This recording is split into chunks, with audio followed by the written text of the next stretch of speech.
finished. After I put those all connections, I just run it up with Colgate tube, and this is the 12 volts cigar sockets that you can plug into the cigar sockets female. And here is the ZeroBreeze battery, and here is the ports.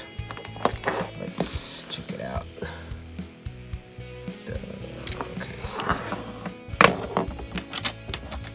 Okay, here is how it works, and you can just plug in into the car.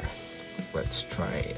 Here comes my car, and let's try if we can charge this ZeroBreeze battery from cigar sockets. Here's my cigar sockets, 12 volts outputs. And let me plug in.